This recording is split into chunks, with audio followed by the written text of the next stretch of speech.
Hey y'all, I want to just talk about something that relates to the recent debate between Pearl and Michael Knowles.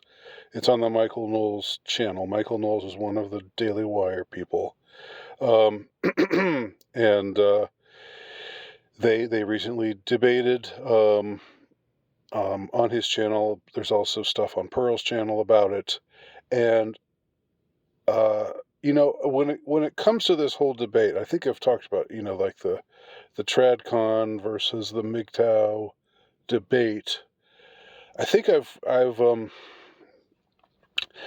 weighed in before on this matter, and while I don't come down firmly in one camp or the other. I'll once again I'm just going to be milquetoast, uh, and say that I don't disbelieve in marriage, but I would agree marriage has the current the current state of marriage is perilous, and for a lot of men, it's something that you have to think. Yeah, you have to be wise about. I'm not going to say don't get married. I'm not going to say, and I've never said anything like that.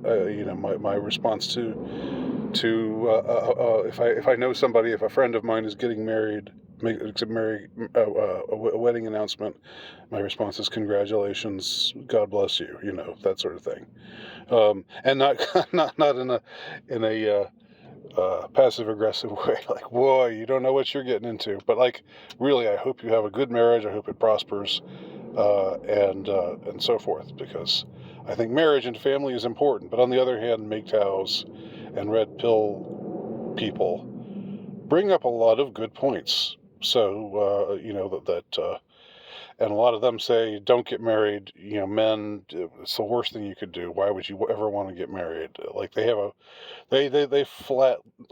flat prohibition against uh, marriage, or their advice. Not that their advice can be enforced, or that they would necessarily want to enforce it, but they would say any time a man thinks about getting married, he should rethink that, and that seems a little bit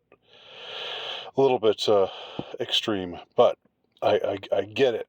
At the same time, I get it. So anyway, what do I want to say about this debate? It's interesting to see a certain type of woman responding to a woman like Pearl, um, and let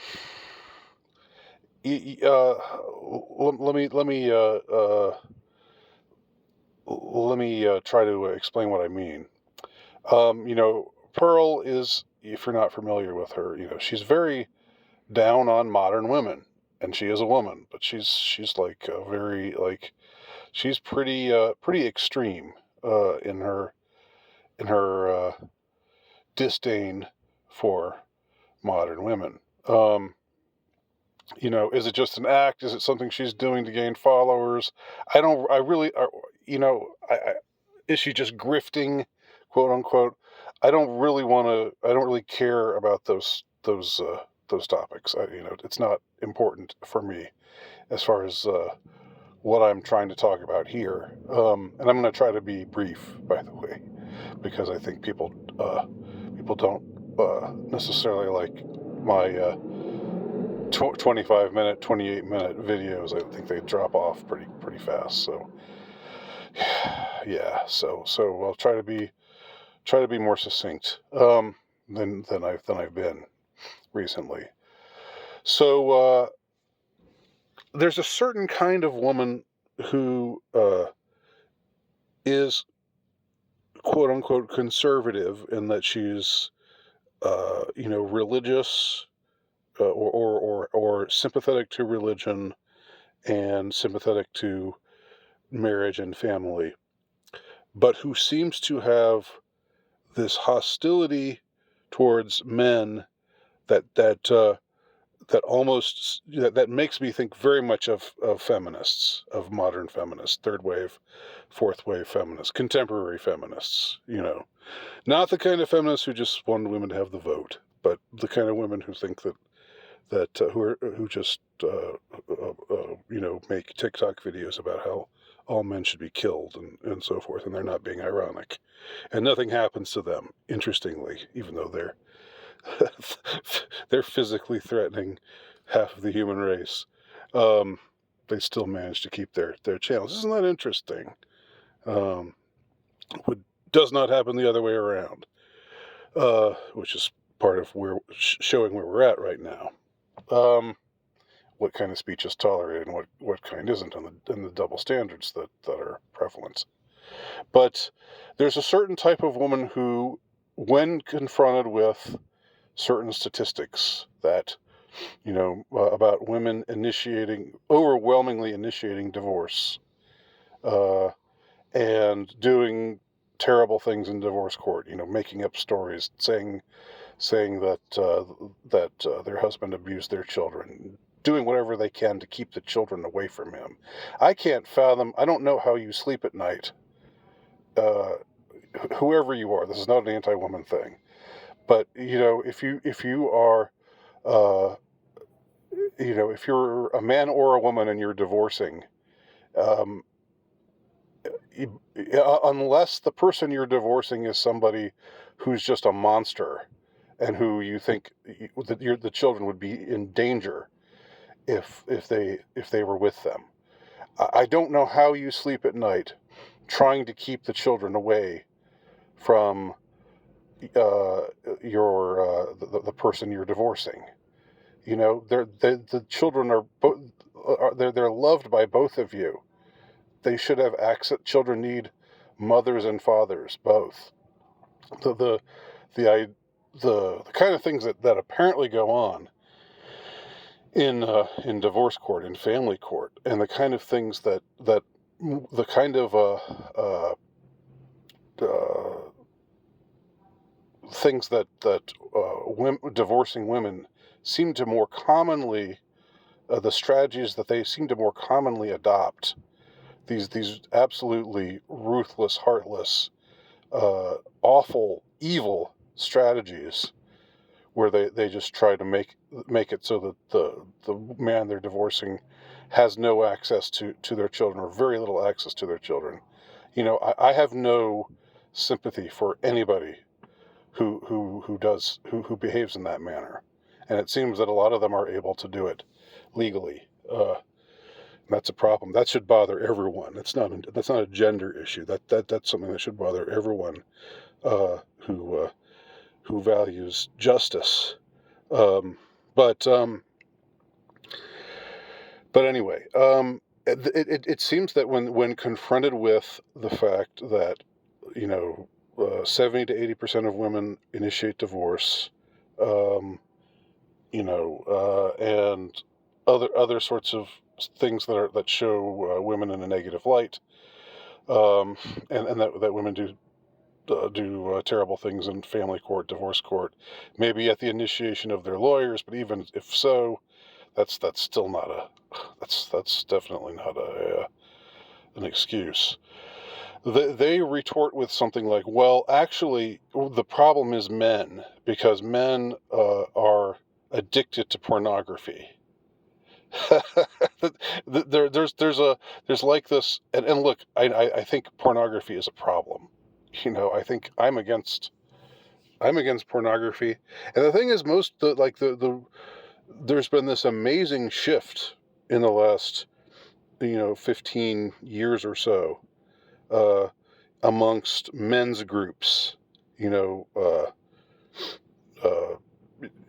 call them men's rights groups, or pro men groups, or the manosphere. Nearly everybody in the manosphere hates pornography, is down on pornography, uh, is pro nofap, says you should not watch pornography. That if you watch pornography, it's addicting and it's not good for you, and it will lead you down a bad path. So if like the pro man, all the notorious, pro man people out there, all the Andrew Tate-esque people out there are saying pornography is awful, pornography is terrible, don't watch pornography, stay away from pornography. Um, And at the same time, the liberal types out there are saying, you know, if you're a woman and you want to get on OnlyFans, then you go, girl. If you if you want to be a sex worker, quote unquote, a sex worker, not a prostitute, but a quote unquote sex worker. That's the politically correct term for a whore these days that we're supposed to use. Um, then you go, girl. It's not men who are saying that. It's not conservative men who are saying that these days. It's liberal women and liberal men too. But liberal men will just do what liberal women are doing. So that's pretty. That kind of follows like the night follows the day. So the, they have so anyway. Returning to this particular group of people, I hope I haven't been overly convoluted here.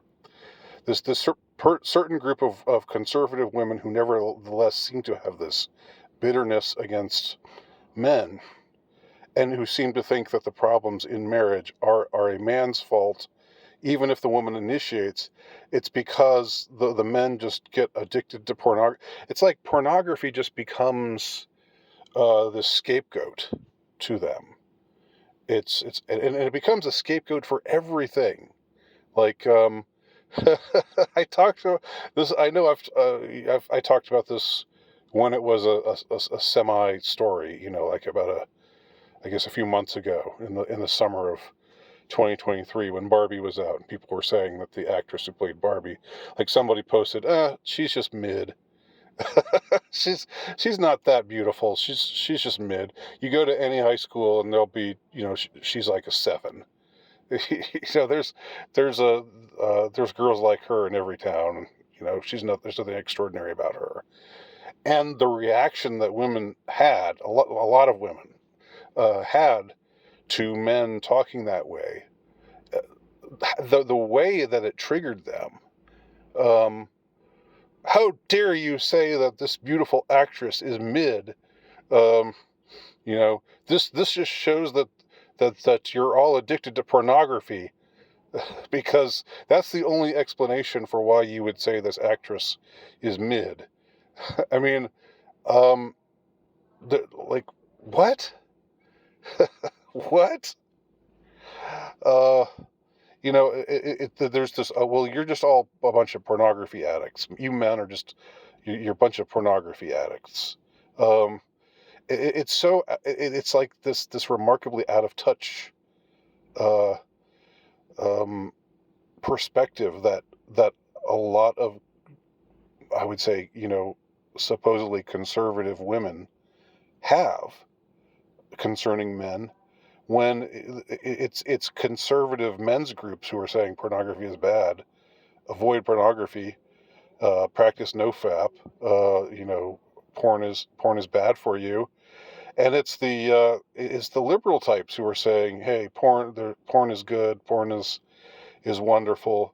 There's nothing bad about porn. The nofap guys, they're just a bunch of neo-Nazis, really. They're just the alt-right. We should we should scorn them. And there's no scientific backing. Excuse me, there's no scientific backing for this. Like this. I think there's some article in NPR that some snotty little, polemic, masquerading as a news article about nofap, about uh, these anti-porn groups that are spearheaded by conservative men, by red pill men. So there's this real disconnect out there, um, and it seems that among a lot of women who want to be who consider themselves conservative or consider themselves traditional, and yet uh, they they they hold to this, like it's like the misandry of feminism seeps into uh, you know a lot of these conservative women groups where they're still, it's just like, oh, men are awful, like the same kind of scorn and disdain for men that you commonly hear from feminists You hear it from these kind of women too, but for them it's like it's like it goes under the guise of, men need to become real men. They need to stop watching pornography, and they need to, embrace the role of protector, and that they need to be more chivalrous, and like that, taking that kind of perspective, but still the the what kind of lingers in the air when you hear these women talk is their bitterness towards men, um, and their proclivity, their propensity to scapegoat men, and to blame pornography. Um, it's just really kind of a fascinating, weird thing that I'm noticing these days. Um, so this came to mind from watching watching Pearl and Michael Knowles debate marriage. Thanks for watching.